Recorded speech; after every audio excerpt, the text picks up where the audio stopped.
passando minha barra aí de tarefas para vocês? Agora não.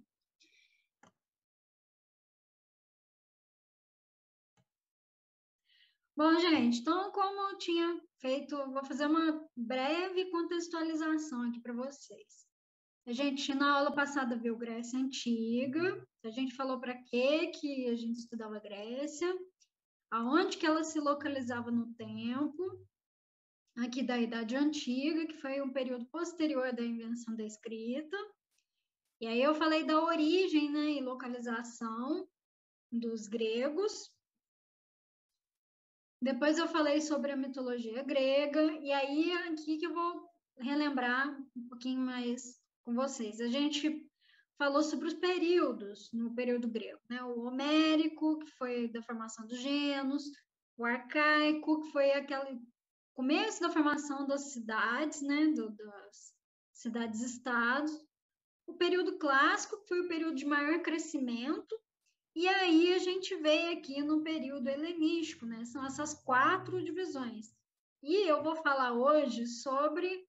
Eu falei semana passada, basicamente, do período clássico, né? Falei de Atenas no período clássico. Falei também de Esparta no período clássico. E aí... Opa, avancei demais. Não avancei no vídeo. E aí eu entrei aqui, eu ia começar a entrar com vocês aqui nas principais guerras, que foi... Essas guerras aqui, elas ocorreram bem nessa transição do período clássico para o período helenístico. O que foram essas principais guerras? Vocês estão vendo aí, nesse mapinha aí que eu trouxe para vocês, que, aliás, minto. Bem aqui no começo, a gente tinha aqui, eu mostrei para vocês as regiões do território grego, né? Que a gente tinha essa parte aqui. Desculpa, gente. Tinha essa parte aqui da Grécia continental, aqui, que é essa parte vermelha, Grécia peninsular, a Grécia insular, que são as ilhas, a Grécia asiática e a Magna Grécia, que é aqui essa parte mais à direita, né, esse pedacinho aqui da Itália, de onde hoje a gente fala Itália. Então, esse daqui era o território inicial do período clássico. O que aconteceu? Na medida que a Grécia foi crescendo, na medida que a Grécia foi se expandindo, ela começou, né, as cidades foram se fortalecendo, se solidificando. Esse mapinha aqui, ele passou a ter uma expansão mais para o lado direito aqui, né? E junto com isso, a gente teve também invasões, e aí eu vou pegar o mapa de lá. A gente começou a ter invasões dessa partezinha aqui, a gente estava falando, aquele mapa anterior que eu estava mostrando para vocês, era justamente essa parte aqui, olha, da Grécia.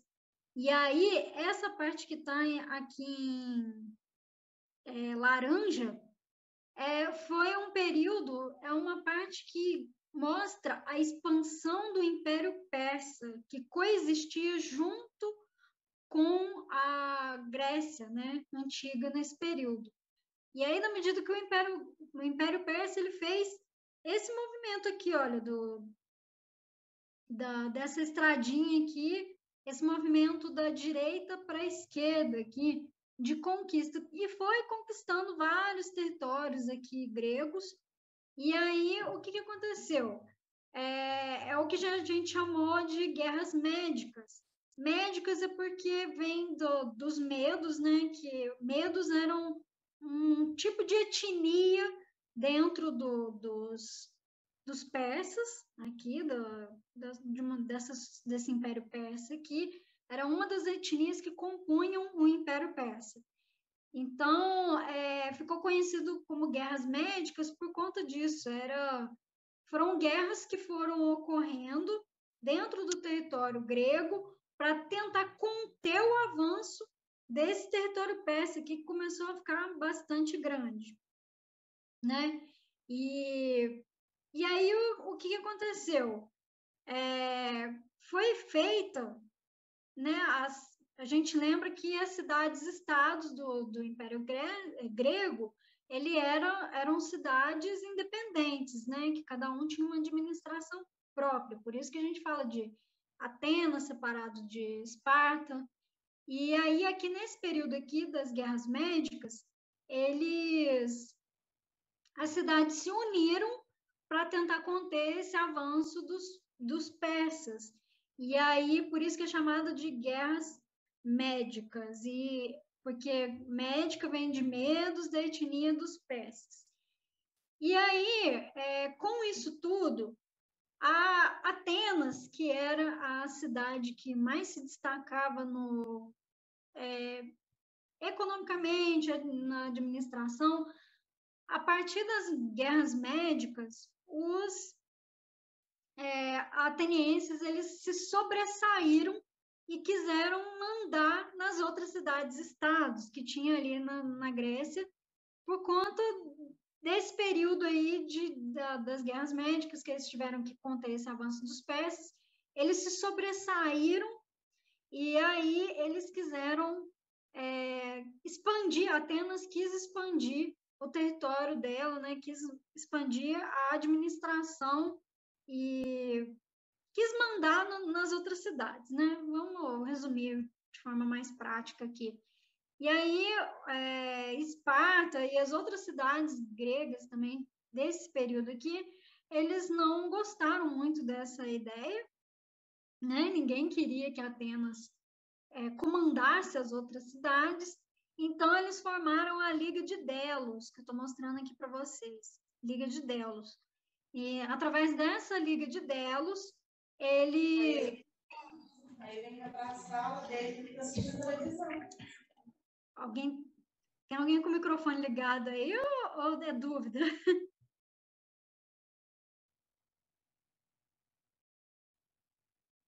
Acho que era o microfone. E aí, através dessa Liga de Delos aqui, Atenas, as outras cidades, estados, se voltaram contra Atenas para tentar impedir Atenas querer mandar nos outros territórios. E aí ficou chamada esse segundo período aqui de Guerra do Peloponeso. E aí os espartanos, nesse período, como eles tinham um exército muito forte, Atenas tinha a democracia, a parte da filosofia, essa parte toda mais assim avançada, né, mais desenvolvida do que Esparta. Mas Esparta, como tinha um exército muito bom, né, muito bem treinado, militarizado, aqui na Guerra do Peloponeso, Esparta saiu como vitoriosa, né, dessa Guerra do Peloponeso. E aí eu entro nessa parte aqui da conquista da Macedônia, que é a parte do helenismo, né? É aqui que a gente começa a falar sobre o helenismo no período grego, porque tivemos essas duas guerras, a primeira para tentar conter o avanço persa, a segunda para tentar conter Atenas, e aí as cidades gregas, com essas duas guerras, elas passaram por um período de desestabilização. Toda vez que uma nação, uma cidade, uma civilização entra numa desestabilização política ou militar, ou como aqui no caso aqui, que foi uma guerra, ela enfraquece, né? A cidade volta muito para a guerra, esquece muito da população e da administração local, e aí, enfraquecendo essas cidades, Alexandre o Grande, que vivia aqui nessa partezinha aqui, tá todo mundo acompanhando aqui os slides? Tá dando para entender a matéria? Porque eu tô pegando a matéria do meio hoje. Tá todo mundo ok? Sim. Ok. Tá, então tá bom. Se tiver alguma dúvida... Tá dando para entender, sim. Tá. Que até eu tô me sentindo meio confusa hoje. Aí, Alexandre o Grande, ele vivia nessa partezinha aqui da Grécia, chamada de Macedônia, ela, na parte continental, vocês lembram? Aqui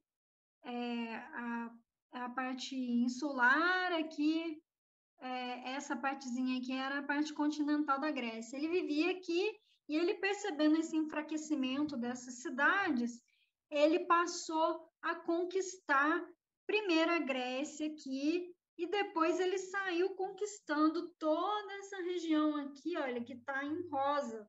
Eu não sei se dá para ver, não sei se vocês estão no celular ou se estão no computador, mas essa partezinha aqui, olha, toda que tem aqui essa estradinha aqui, tudo que está nesse pontilhado aqui em vermelho foram conquistas de Alexandre Grande e o seu exército.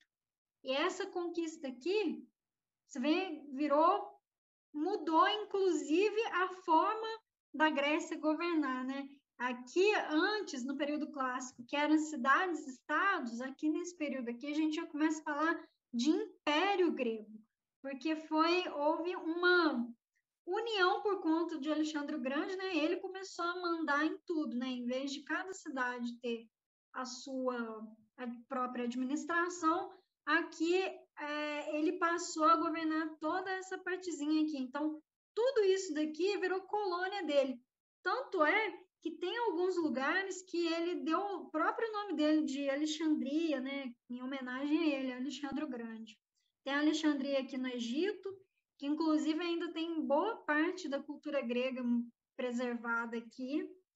A gente tem, deixa eu caçar aqui, ó, Alexandria Diária, aqui também tem outra Alexandria, Alexandria de Magiana, então aqui, ó, outra Alexandria.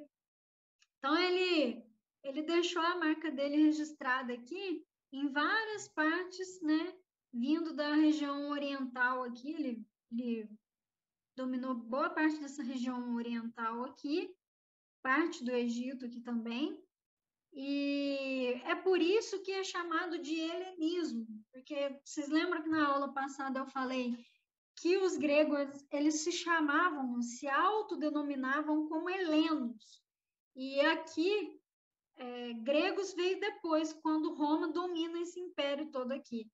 Então, o helenismo, ele é chamado esse período de helenismo porque, ao mesmo tempo que ele foi conquistando toda essa partezinha aqui, ele levou muito da cultura grega aqui em todas essas partes. Então, aqui, tanto é que aqui no Egito tem bastante coisa da cultura grega ainda muito preservada, né?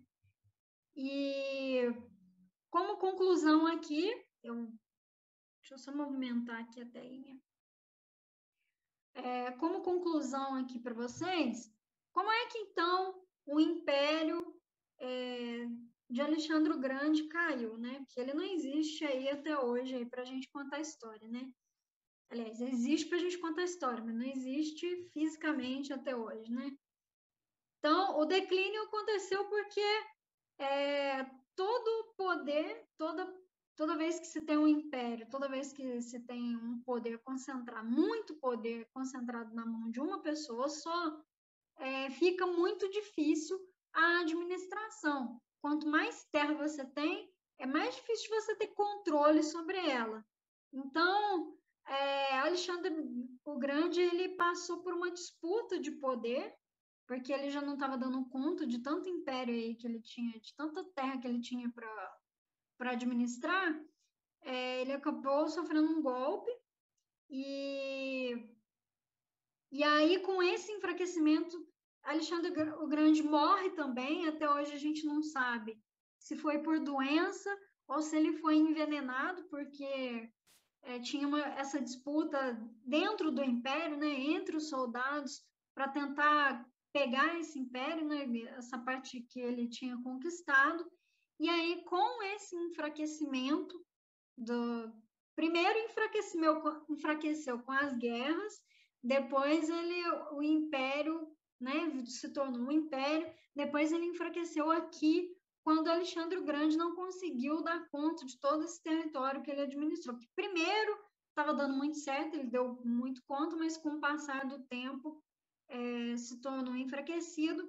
E aí, Roma, que já existia aqui um período um pouquinho anterior aqui a essa, né, junto, né, nasceu ainda o Império Grego já existia, né? Roma começou a crescer e também a dominar outros territórios. Roma viu e aplicou a mesma coisa que o Alexandre o Grande viu quando viu que as cidades-estados estavam enfraquecidas.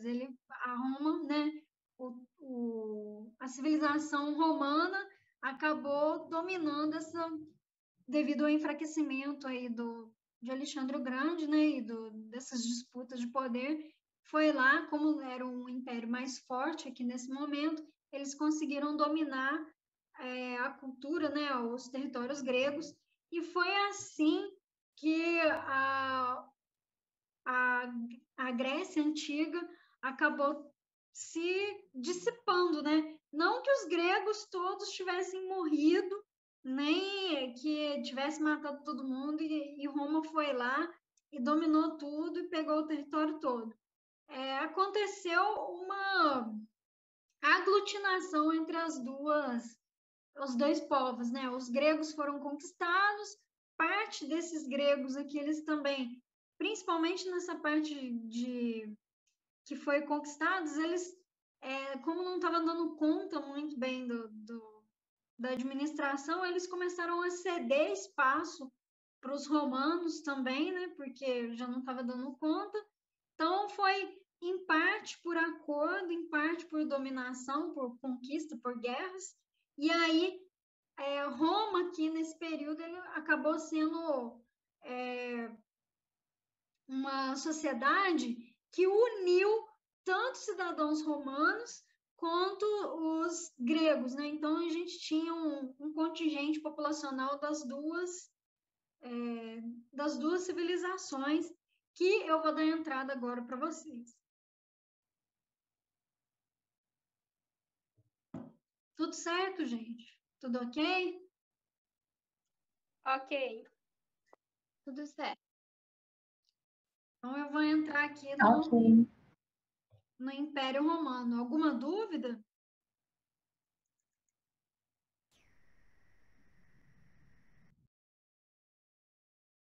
Não. Então, tá bom.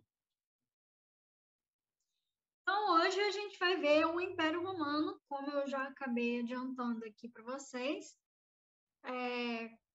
A Roma Antiga, falando um pouco sobre a Roma Antiga, que está dentro ainda daquele espaçozinho de tempo de Idade Antiga.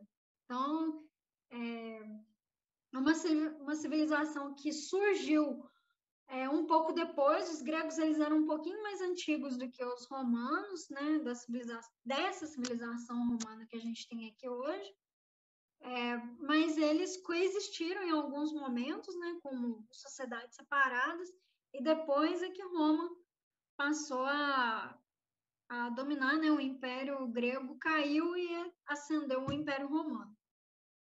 Então, o que foi o período de formação aí do Império Romano? Ele surgiu 1000 anos antes de Cristo, né? A gente sabe que os gregos surgiram de 3000 a 4000 anos antes de Cristo. Então, a gente tem na região do Lácio, que é essa regiãozinha aqui da Península Itálica. Aqui a gente tem aqui a parte da Itália. Peraí que tá meio estranho aqui o slide. A gente tem essa regiãozinha aqui da Itália, que hoje a gente chama de Itália. Então, o Império Romano, a gente tinha aqui os italíotas, os etruscos, e aqui uma partezinha dos gregos, né? A gente já tinha aqui um pouquinho. E aí, nasceu aqui a civilização romana, né? Mas a gente tem a parte mitológica que explica, assim como os gregos tinham sua mitologia, os romanos, eles também tinham a mitologia própria, lembrando que eles também eram politeístas, antropomórficos. Significa o quê? Que eles acreditavam em deuses e que esses deuses eles tinham feição e assim a forma de um humano, né? Então, a mitologia deles, muito da mitologia deles, eles herdaram muito dos gregos, né? Só que eles deram outros nomes. Então, a gente tinha os Zeus na mitologia grega, mas aqui eles passaram a chamar de Júpiter, Marte, Vênus. Então, Zeus ele era o Júpiter, né? O deus Júpiter. E eles mudaram apenas a nomenclatura, né? O nome. E aí, para os romanos, eles têm essa mitologia do surgimento aí da formação de Roma, que foi através de dois irmãos chamados Rômulo e Remo.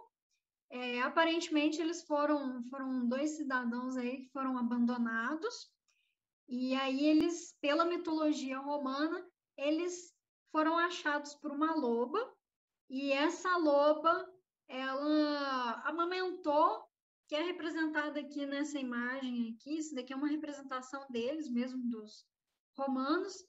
Essa loba amamentou os irmãos Rômulo e Remo, né? Criou essas duas crianças, e aí esses dois irmãos é que formaram o Império Romano, né? Foi o início do Império Romano. Isso daí é a mitologia romana.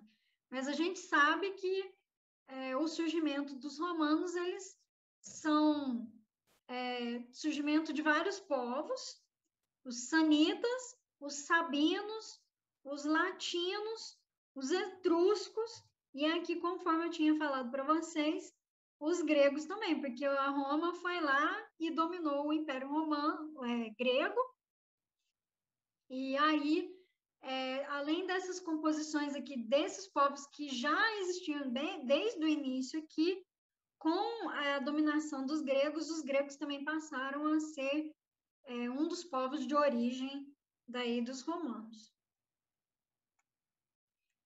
E aí, como é que era essa sociedade era dividida?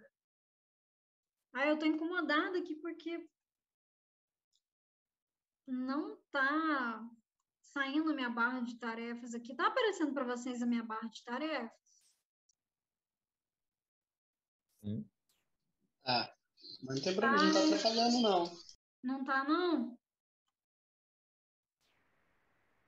Tá, eu vou continuar a aula aqui, vou tentar resolver isso na medida do possível.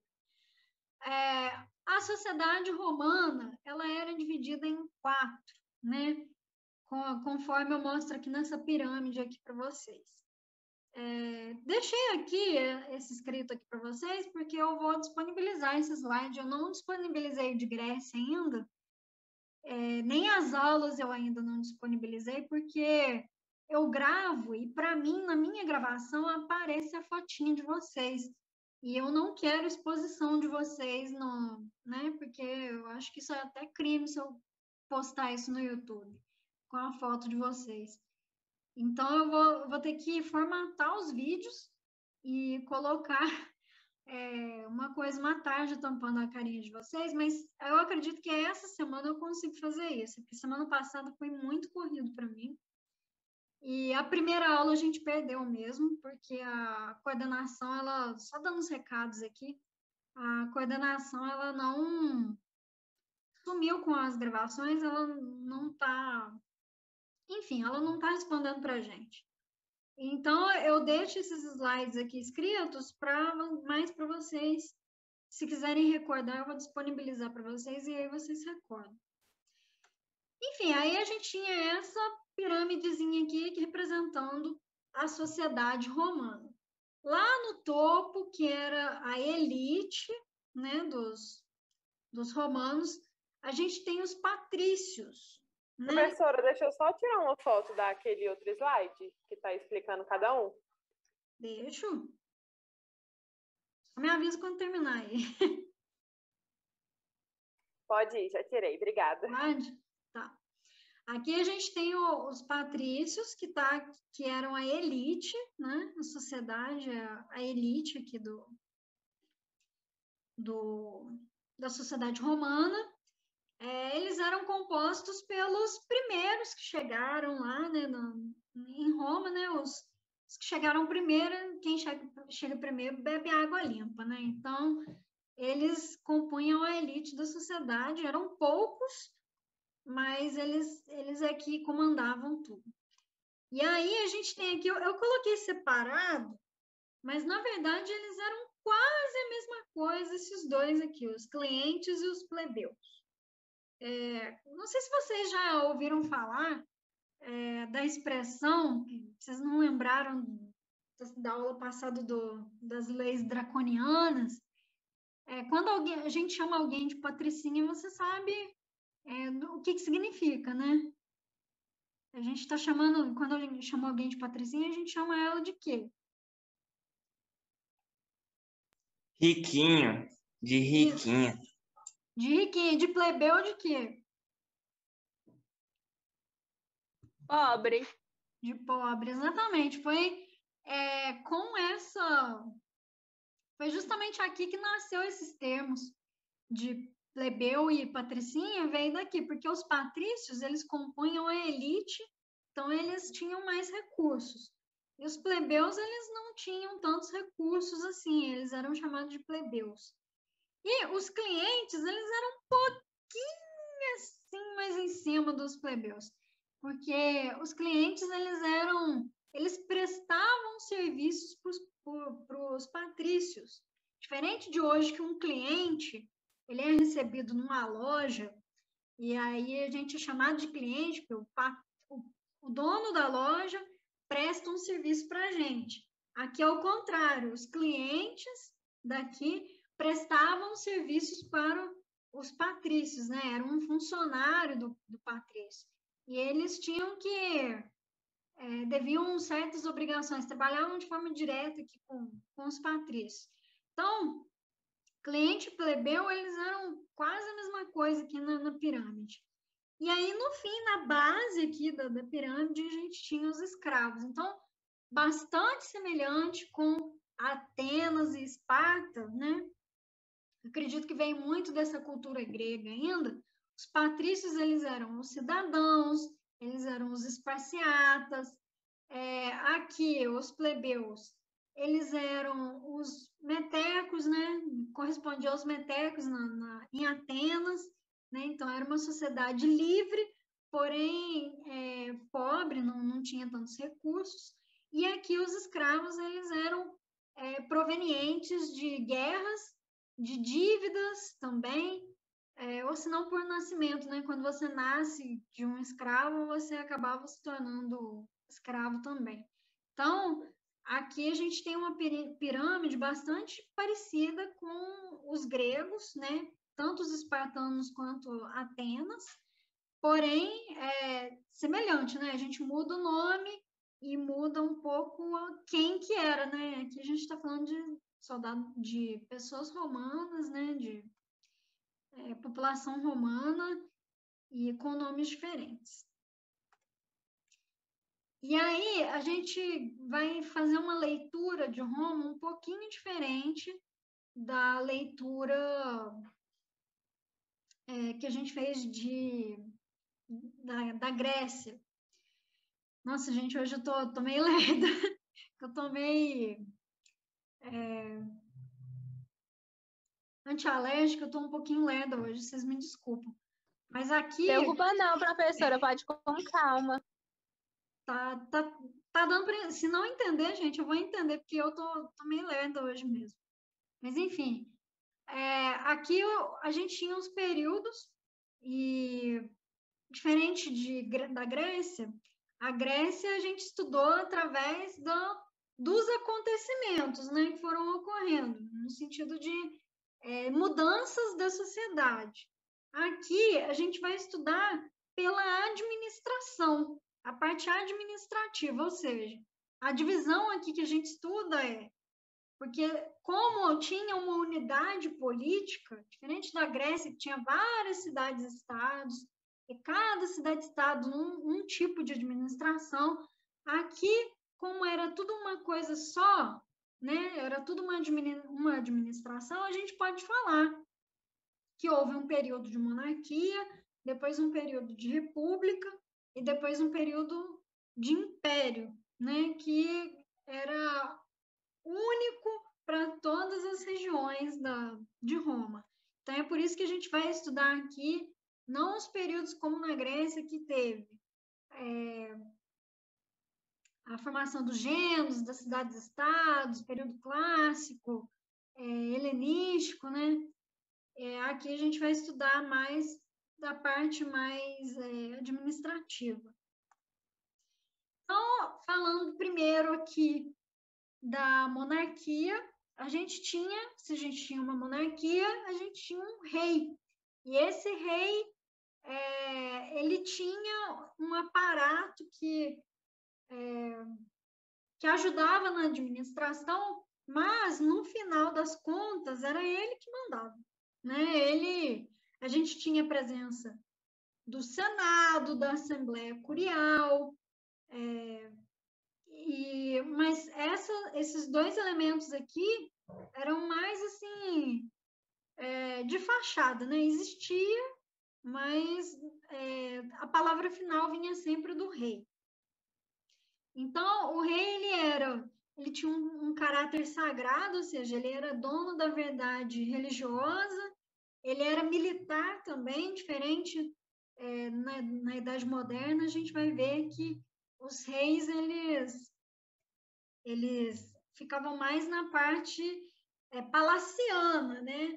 Aqui, a monarquia, o rei, ele realmente ia para a luta.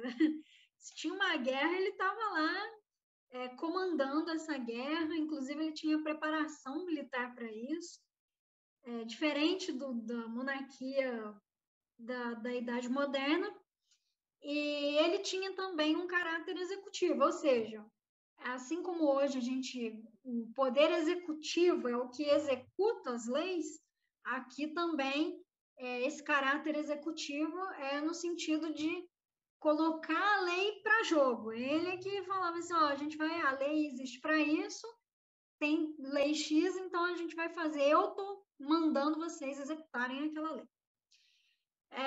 E aí, as duas partes aqui que eram formadas por patrícios, né, que eram os patrícios que compunham essas duas instituições aqui, a do Senado, que era um conselho formado por patrícios, e a Assembleia Curial. Cúria tem um sentido assim de antigo, de gente, de anciãos, né? Um conselho de anciãos. Então, a Assembleia Curial era uma reunião que era convocada pelo rei, porém essa reunião era formada por anciãos, por homens mais velhos, e cada cúria tinha uma família que representando um nicho de Roma, ou seja, uma parte dos patrícios. Imagina que tinham vários patrícios, né? E cada patrício tinha um interesse administrativo. Então, essas cúrias, elas eram divididas de acordo com cada interesse de cada patrício, e aí essa assembleia, ela era utilizada para isso. Ela aprovava e rejeitava leis, sabe? Tinha uma reunião de convocação dos reis, elegia funcionários, então era de acordo com o interesse próprio de cada nicho de patrício, né? Só que a gente não chama aqui de nicho, aqui a gente chama de cúria, e é por isso que é chamado de Assembleia Curial. E aí, o que aconteceu? A monarquia, por que ela caiu? Ela caiu porque a gente tinha essa pirâmide aqui.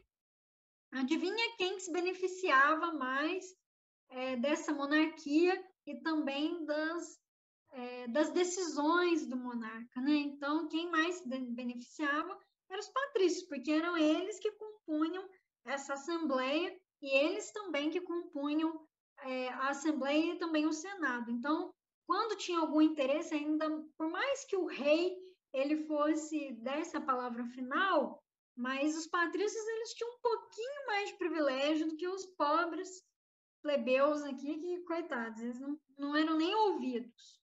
E os escravos nem se falam, né? Os escravos não eram nem gente aqui, né? Então, o declínio foi isso. A monarquia, ela, percebendo a insatisfação dos plebeus, ela começou a unir com os plebeus, tentar satisfazer um pouco mais as ideias dos plebeus, né? As vontades e as necessidades dos plebeus. E aí, os patrícios, eles ficaram revoltados com isso e aplicaram um golpe em cima da monarquia, que esse golpe acabou se transformando na república.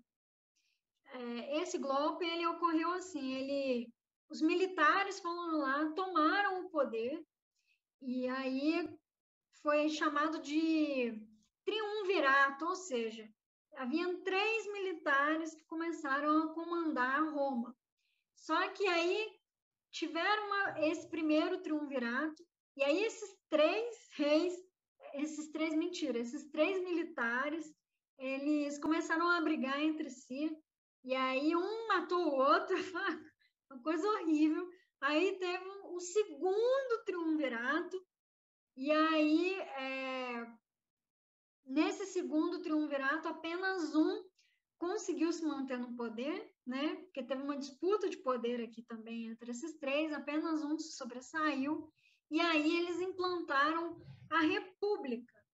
República, se vocês não sabem, res significa coisa e pública de todos. Então, a República aqui, ela trouxe essa ideia do poder na mão de todos, né? E não apenas na mão do rei, porque os patrícios eles já estavam de saco cheio de participar de conselhos, de assembleia, do Senado, e não ter a voz que eles tanto queriam. E aí eles implantaram, então, a República, que seria de todos aqui, entre aspas, porque na prática, esse todos aqui a gente está chamando de patrícios, né? Assim como tinha os cidadãos lá nos gregos, aqui a gente tinha a república que era de todos os patrícios, né? E não de toda a população, né? Todos os habitantes. E é por isso que é chamado de... A república, ela tinha característica oligárquica. A oligarquia é poder na mão de poucos. Então, esses poucos aqui eram os patrícios, né? Então, sempre na história, quando a gente fala de oligarquia, é que o poder está muito concentrado numa parcela muito pequena da população que tem privilégios. E aqui, nesse caso, os privilegiados eram os patrícios. Então, eles tinham... quando implantou a República aqui, eles criaram vários órgãos dentro da República, né? Tinha aqui a magistratura, o Senado, mantiveram o Senado e as assembleias, que é mais ou menos como hoje a gente trata, né, de forma mais simples aqui, mas a magistratura, ela propunha leis, né? Era como se fosse o legislativo nosso. O Senado, para quem não sabe, o legislativo corresponde aos vereadores, aos senadores, né, a nível nacional, senador e deputado, né? Executivo hoje corresponde, estou falando de hoje, né? Executivo são os prefeitos, os governadores e o presidente da República. E o judiciário corresponde à parte mais jurídica, né? O STF, né? Que é outra forma de poder, que eu vou entrar em mais detalhes com vocês quando a gente for falar sobre iluminismo e também quando entrar na Revolução Francesa. Aqui eu estou só ilustrando para vocês terem uma ideia daqui de como que funcionava. Então, a magistratura, ela propunha leis, igual a gente tem aí os nossos vereadores, os deputados e os senadores, né? Então, aqui a magistratura propunha leis. O Senado era um conselho, né, que era chefiado pelos anciões, né, os homens mais velhos. E um conselho é aquele grupo de pessoas que começa a dar palpite no que poderia melhorar na sociedade, né? Que é o conselho, o rei também, né? Nas monarquias modernas, ele também tinha esse conselho, né? Para saber como é que ele poderia, né? Para que lado que ele governaria. É um conselho mesmo, né? Que não vai virar a lei própria, vai ser só uma forma de dar palpite do que poderia ser melhor. Não sei se tá dando para entender. E aí as assembleias, elas votavam nessas propostas. Mas aí qual que era o problema? Como que era essa divisão? Tem isso daqui na apostila de vocês, eu trouxe aqui mais para vocês entenderem. Então, tinha a magistratura, que era a legislação das leis, o Senado, que era o conselho de idosos, e tinha a Assembleia também, que eram homens cidadãos escolhidos, que escolhiam, né, as leis. E dentro das magistraturas tinham outros ofícios dentro da magistratura. Aqui eu trouxe mais para ilustrar para vocês os cônsules, que eram 2, né, eleitos todo ano para executar as leis, os pretores, que aplicavam as decisões de justiça, né? Então, aqui a magistratura também tinha essa função do judiciário, sabe? Os edes, que cuidavam dos serviços públicos, tem os questores, que administravam dinheiro público, aqui representando um cara segurando um saco de dinheiro, e a gente herdou um pouco disso, né? Os censores, que contavam o número de cidadãos e dos bens deles, né? Então, hoje a gente tem o censo nosso, né, que faz essa contagem populacional, veio daqui, desses censores do período da República aqui de Roma. E aí, qual que era o problema? O grande problema disso tudo é que todas esses cargos aqui que compunham essa parte aqui, que ajudava que dava essa ideia de república, né, que é coisa de todos, administração de todos, que compunha tudo isso, era composto pelos patrícios, né? E a plebe, né, ela ficava de fora de tudo isso. E aí vinham outros problemas, né? Além desse problema da administração, temos também o período da República, que era o período onde teve maior estabilidade entre o território, teve a maior estabilidade e onde teve a maior expansão territorial. Vocês lembram aqui que Grécia, olha, estava aqui, ó, Atenas, Esparta, tá dando para todo mundo ver aqui a minha setinha? Sim, então o período da República teve maior o quê? Estabilidade? Você falou? Estabilidade Tá. É porque eu tinha perdido essa palavra.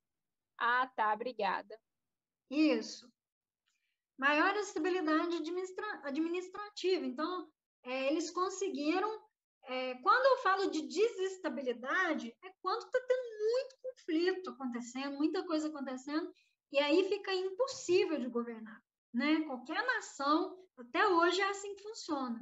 Então, se não tem estabilidade, muito dificilmente, enquanto não se acalma, né, aquele território, a administração, a política, os militares, enquanto eles não sossegam, não tem como você expandir e crescer. Aqui na República, como eles tiraram o rei e aí conseguiram maior estabilidade territorial, eles conseguiram expandir. Um pouco aqui também, olha, lembra que Alexandria, que ficava aqui, todo o território que ficava mais para essa partezinha aqui,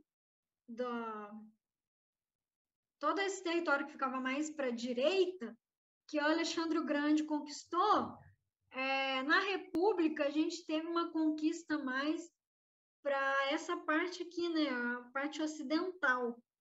Então a gente teve aí, olha, inclusive aqui, olha, Portugal, que hoje a gente chama de Portugal e Espanha, teve muito dessa conquista aí romana.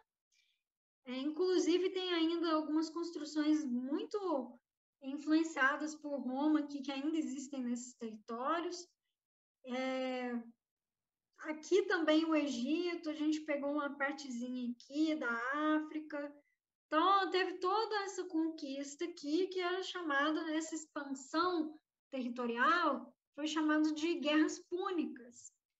E com essas Guerras Púnicas, os plebeus, eles foram convocados para essas guerras e eles foram lá, guerrearam, conquistaram o mundo aqui para Roma. Quando voltaram para casa, eles estavam completamente pobres, mais pobres do que eles eram antes.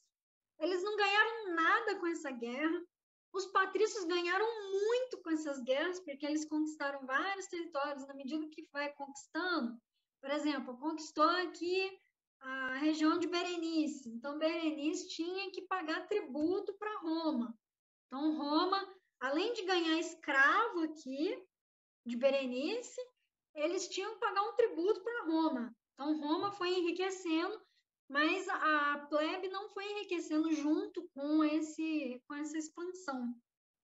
Então, junto com os plebeus, junto com o empobrecimento dos plebeus, os patrícios foram enriquecendo e gerou uma insatisfação que já existia antes, né? Já existia aqui, quando eles não comandavam o estudo aqui, né? Não tinham cargos aqui para eles, então não podiam defender interesses da plebe, e aqui eles lutaram junto com Roma e não receberam nada em troca.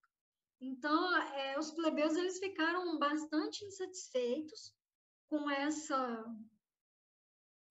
com toda essa situação. Aqui eu estou mostrando para vocês um soldado romano, né? Para vocês verem a diferença dos gregos aqui. Tem um pouco de diferença aqui na armadura, nas vestimentas, no capacete. Então, era um pouquinho diferente aí dos atenienses, mas a gente vê ainda muita influência, porque olha a capa aqui vermelha, né? Igual dos espartanos. Então, tinha essa mistura, essa mescla aí de grego com romano, e aí os romanos viraram essa mistura toda aí, né? Aqui mais para vocês como ilustração. Então, a partir desse empobrecimento dos plebeus e enriquecimento dos patrícios, essa insatisfação trouxe esse conflito entre plebeus e patrícios. E nesses conflitos, o que aconteceu? Os patrícios, eles além de tudo, né, deles ficarem ricos, eles representavam toda a divisão do governo. E aí os plebeus falaram, não, peraí, a gente lutou, eu quero também um espaço aí nessa assembleia, eu quero um espaço aí no Senado, eu quero que os meus direitos sejam reivindicados, porque vocês só arrumam solução para Roma que sejam soluções boas para vocês, patrícios. Para a gente que é a plebe, nossa maior confusão, a gente que é a plebe, a gente não está ganhando nada com isso, a gente está só ficando pobre. Então, eles passaram a reivindicar e aí surgiram várias medidas aqui que eu trouxe para vocês e com essa pressão que os plebeus começaram a exercer na sociedade, na república, eles passaram a ter um direito que antes era um direito consuetudinário. O que vocês acham que é um direito consuetudinário?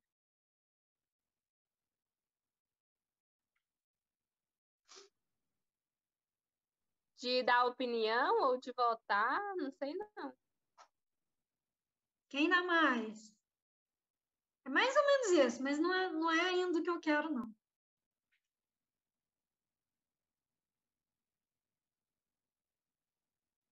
Vocês estão quietinhos hoje? Tem gente na minha aula hoje?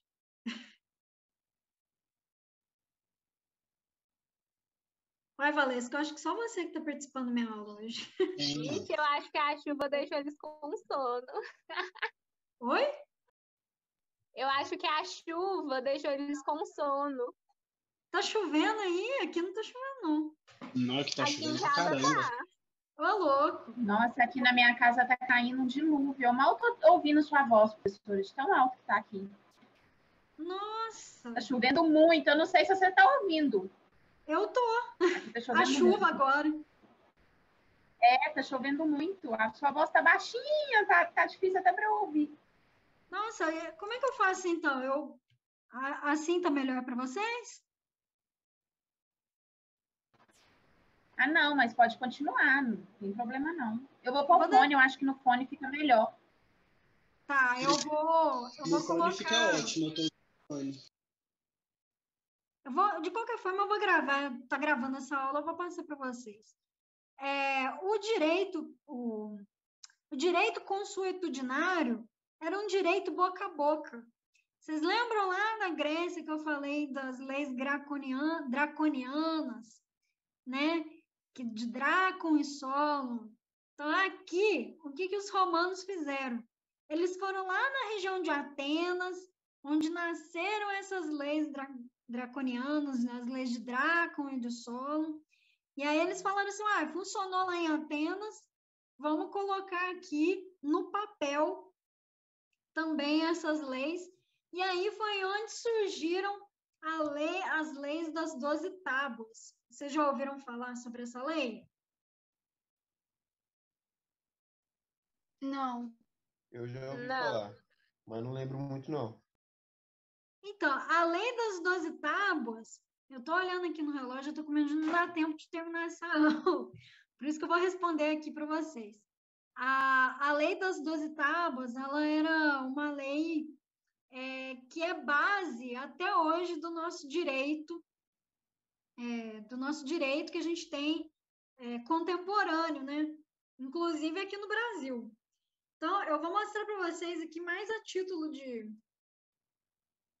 curiosidade, para vocês verem aqui que eu trouxe a lei das 12 tábuas. Olha aqui que interessante.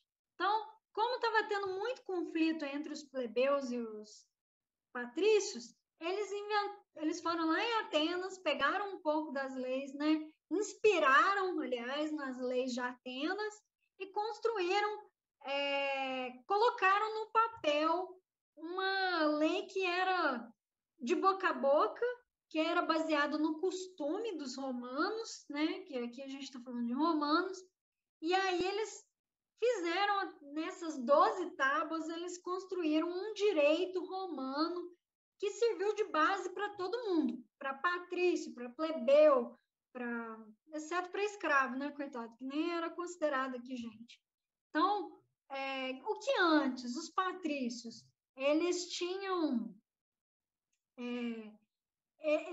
mais poder, porque eles tinham mais acesso a essas leis, eles tinham mais conhecimento dessas leis.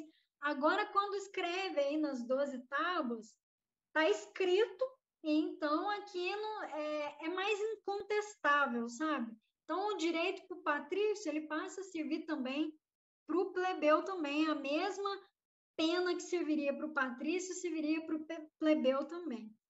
Então, aqui só não vou ler tudo, não, porque olha aqui, gente, é gigantesco e eu vou ser bastante sincero, não cai isso no Enem. Eu estou mostrando isso aqui só a nível de curiosidade para vocês. Ninguém precisa ver e decorar isso daqui, não. Mas é que eu vi umas coisas aqui que eu achei muito interessante. Por exemplo, aqui, dos direitos de crédito. Se o depositário de má-fé praticar alguma falta com relação ao depósito, que seja condenado em dobro, ou seja, que ele vai ter que pagar em dobro. Do pátrio poder e do casamento.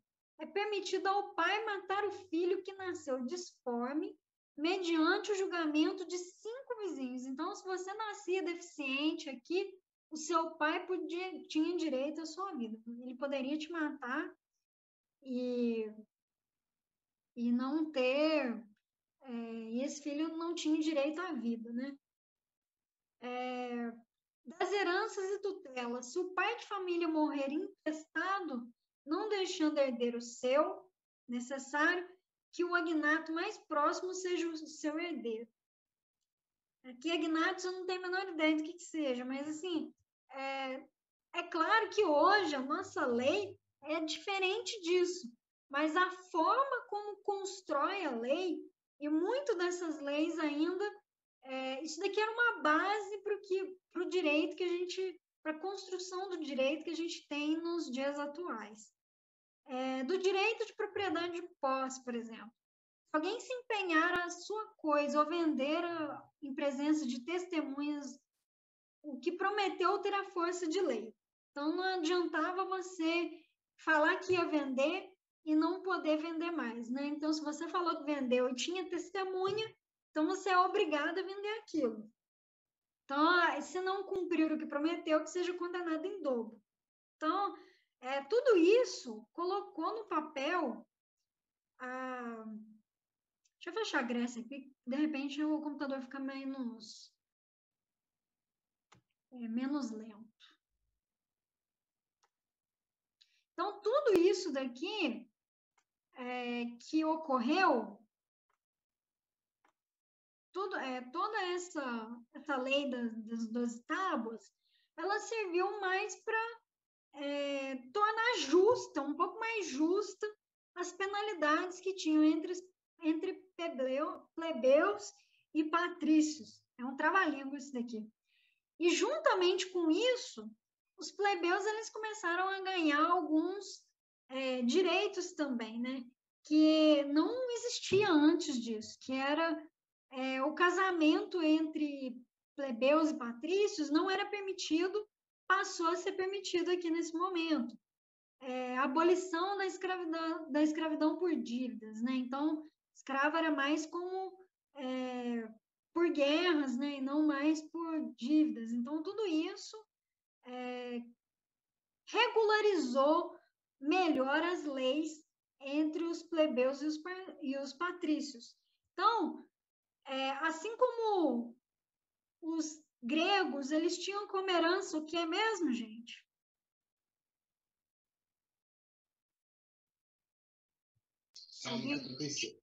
Filosofia? Filosofia? Não ouvi. Filosofia? Não. Vocês esqueceram? Não é possível. Democracia? Democracia. Assim como os plebeus, eles tinham... Os gregos, eles tiveram como herança a democracia, nós pegamos de herança dos romanos o direito. Então, a gente tem essa base de direito nosso muito semelhante aqui aos romanos e o conceito de democracia também muito semelhante aos gregos. Tudo certo? Todo mundo entendendo até aqui? Sim, professora. Sim. Sim. Então, vamos avançar. Então, aqui eu trouxe essa tabelinha para vocês verem como que funcionava mais ou menos. Uma coisa que eu esqueci de falar também é que junto com a lei das 12 tábuas, eles conquistaram também algumas cadeiras dentro da administração da República. Então, aqui, essa tabelinha é pós os conflitos entre os plebeus e os patrícios. Então, a gente tinha aqui o Senado, né, que era composto pelos patrícios, né? E aí, depois a gente vinha aqui os magistrados, que era a parte que controlava mais a república, né? Então, a gente tinha aqui os cônsules, pretores, os edes, os questores, os censores, e aí eles criaram uma nova instituição dentro deles aqui, dessa administração, que era o tribuno da plebe, que era composto por, aqui, todo mundo patrício, né, os magistrados, os tribunos da plebe eram os plebeus, né, que compunham. Então, eles tinham o poder de veto. Então, se os magistrados falassem assim, a plebe vai pagar mais imposto agora para a gente. Os plebeus, eles podiam falar, não, a gente não vai mais pagar tanto imposto assim, porque a gente tem menos dinheiro do que vocês e é mais justo que vocês passem a pagar mais impostos do que a gente. Então, a plebe aqui passou a ter esse direito ao veto. E aqui também o comício da plebe, né? Então, a gente tinha a assembleia aqui que os patrícios e os plebeus, eles passaram a participar, né? Eles tinham, mas eram controlados pelos patrícios, né? Eles votavam em leis e guerras, né? Então, era tipo, tinha essa assembleia que eu já expliquei anteriormente, e aí eles criaram também um comício da plebe, que era uma instituição de membros plebeus, e eles tinham poder de voto, os decretos, né? Ou que defendia os plebeus, ou se não, os outros cidadãos, né? Então, tinha aqui, então, deu uma modificada, que antes eram só os patrícios que participavam aqui das questões republicanas. Aqui, os plebeus, né, após essas guerras, as guerras púnicas, e a insatisfação dos plebeus, eles passaram a ter mais voz dentro dessas instituições dentro da República. Embora, só deixando uma ressalva aqui, que os patrícios ainda tinham boa parte dos poderes, ainda tinham boa parte do incentivo aqui, incentivo não, da influência sobre a República. Então, nós temos aqui a figura de dois, que é a figura do Tibério Graco e do Caio Graco. Vocês já ouviram falar sobre ele? Os dois? Sim. Já ouviram, né? O que vocês já ouviram falar? Sem ler muito slide. Não lembro, eu lembro que eu já ouvi falar. Tá bom. O Tibério Graco e o Caio Graco, eles foram os primeiros a falarem em reforma agrária. Reforma agrária, vocês já ouviram falar, né?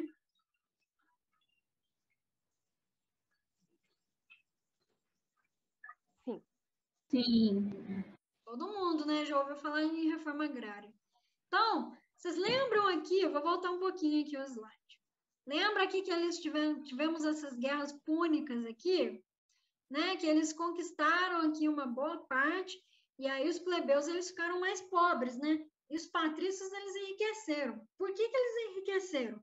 Eles adquiriram mais terras. E os plebeus? Os plebeus tiveram que vender terras para conseguir sobreviver, porque eles ficaram tão pobres com as guerras que eles perderam, inclusive, o direito à terra que eles tinham antes.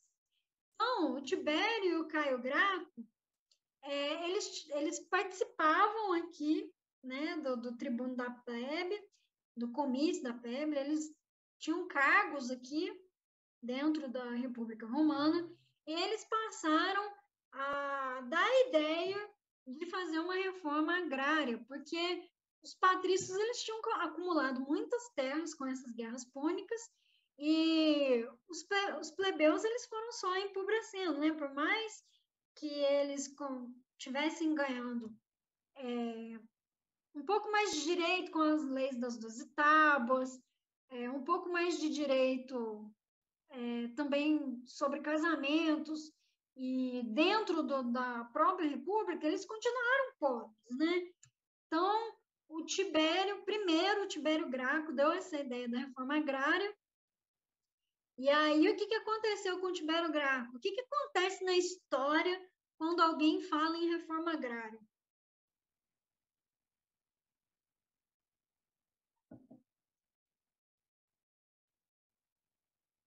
Alguém arrisca?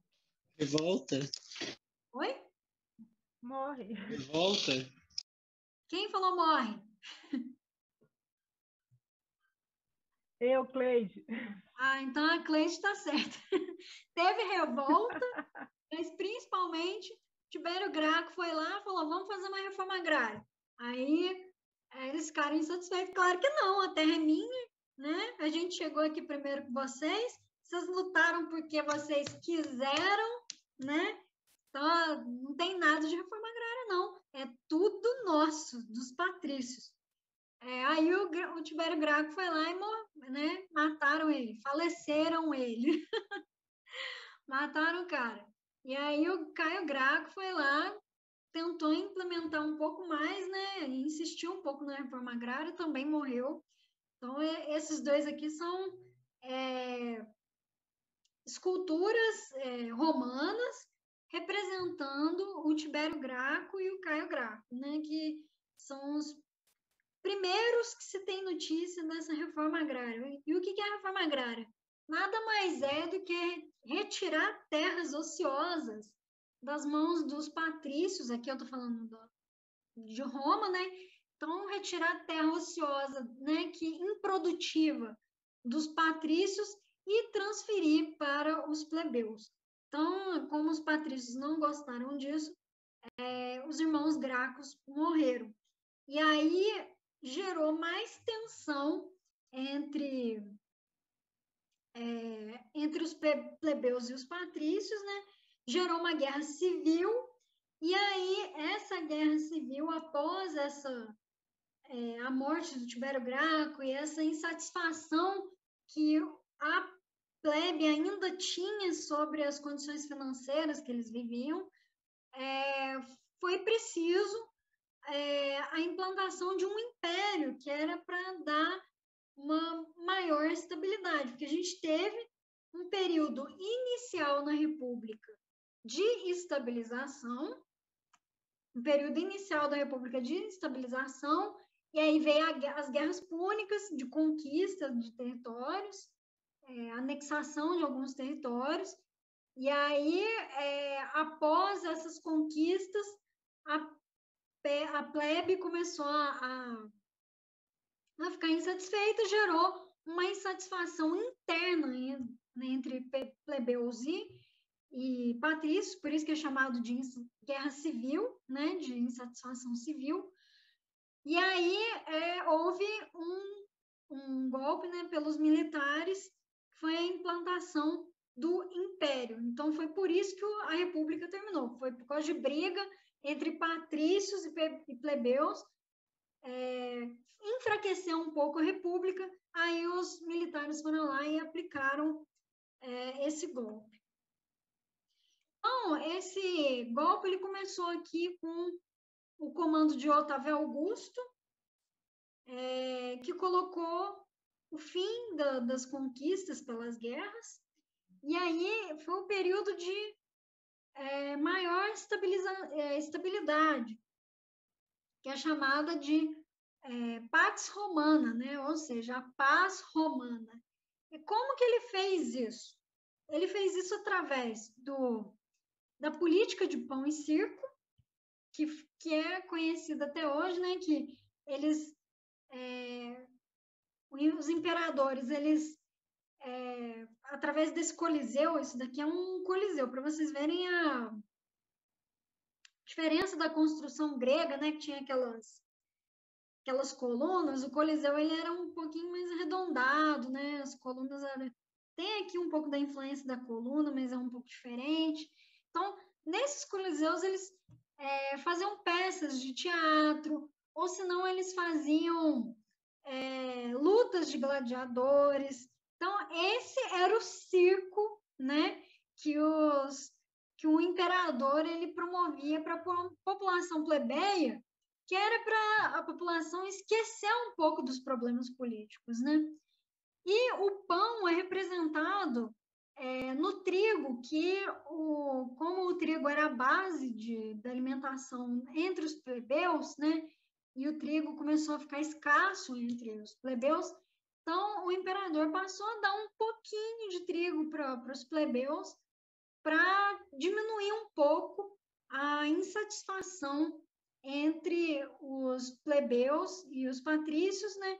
Para cessar um pouco essa guerra entre plebeus e patrícios. Então, Roma estava dividida entre patrícios e plebeus, aí a solução que eles deram foi isso: vamos aplicar um golpe aqui, vamos fazer um império e a gente dá uma miséria de auxílio para a população plebe e também um pouco de distração para eles, que era a luta de gladiadores e também teatros, né? Tinham vários tipos de comédia, de dramas, que eles gostavam muito, que inclusive nasceu um pouco na Grécia, né? A Grécia tinha também esses espetáculos, mas aqui ficou um pouco mais forte porque tinha uma função social, né? Então, alguém lembra quem eram os gladiadores? Na escola, se viu na escola, se viu em filme? Ai, não lembro.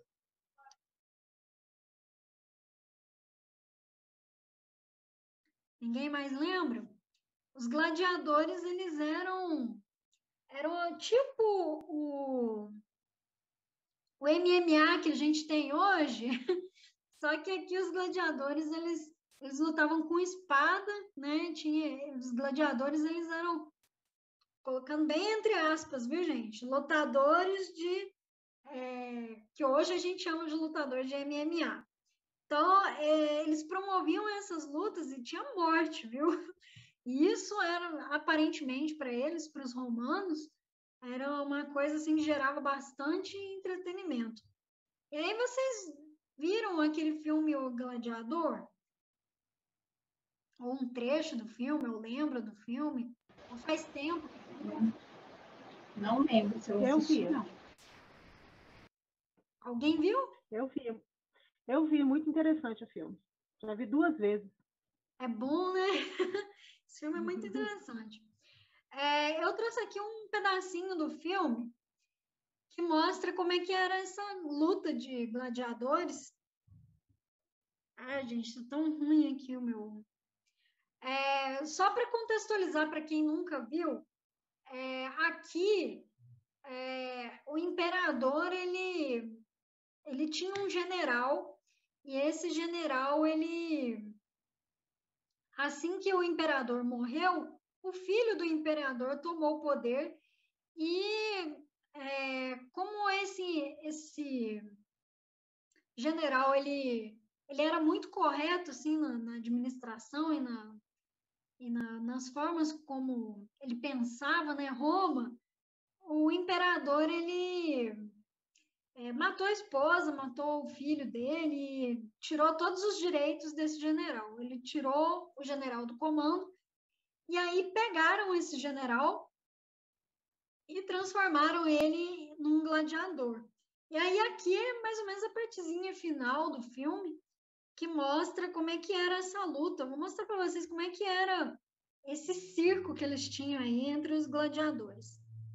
E é bom que vocês vejam assim, como é que era a etnia, como é que as roupas que eles utilizavam, a forma como eles conversavam, tudo isso ajuda a gente a memorizar um pouco a matéria. E aí eu vou passar para vocês. Voltando ao Coliseu, depois de 5 anos de afastamento, o César tem o prazer de apresentar o único campeão invicto da história de Roma, o lendário Tigre da Gália!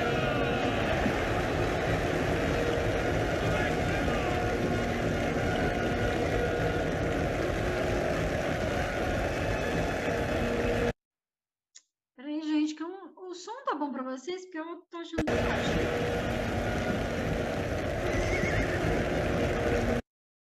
Tá bom para vocês? Para mim tá bom. Sim, tá ótimo. Tá bom.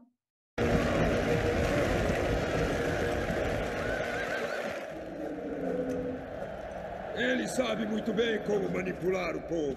Marcos Aurelius tinha uma Roma dos sonhos próximo. E não é esta. Não é esta. Marcos Aurelius está morto, Máximos. Nós mortais não passamos de sombras e pó.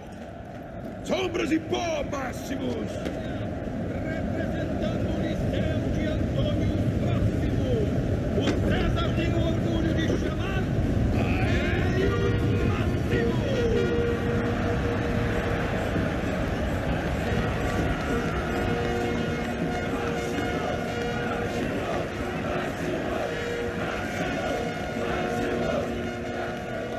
Recebem-no como se fosse um deles. O povo é volúvel, irmão. Num mês será esquecido.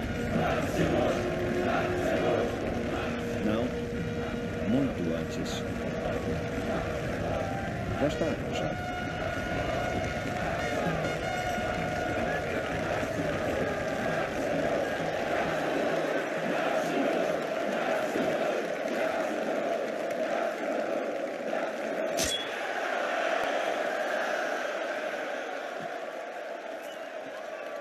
Aqueles que vão morrer o saúdam.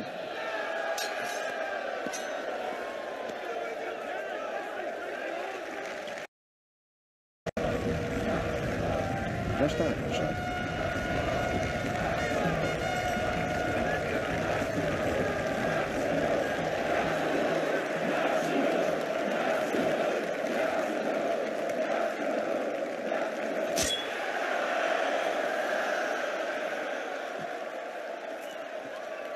Aqueles que vão morrer o saúdam.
Então, gente, alguém quer falar alguma coisa? Professora. Tá dando horário, né? Professora, então a Guerra dos Gladiadores também era uma forma de distração para a população, né? Como se fosse o circo. Isso, é chamado de circo, mas na verdade não era bem um circo, né?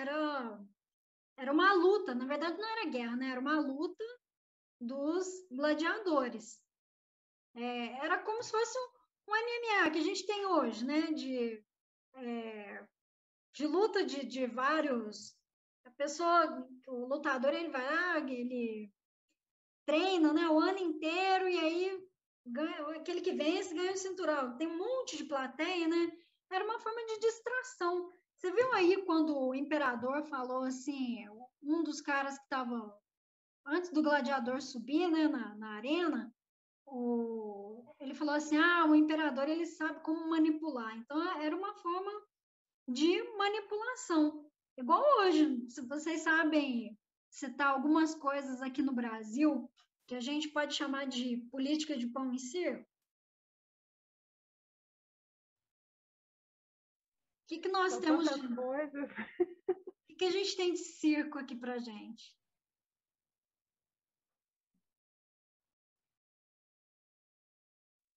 Falaram no chat o futebol. Futebol é um grande circo pra gente. A gente sempre esquece. Chega a Copa do Mundo, a gente esquece dos problemas da política. Eu acho que o carnaval é um pouco assim, né? Carnaval também, a gente tem. O carnaval é outra coisa impressionante. Sempre época de carnaval acontece um monte de coisa, aprova um monte de coisa no Senado e a gente nem fica sabendo. Vai saber muito depois. Eles aproveitam muito esse período, a parte política nossa.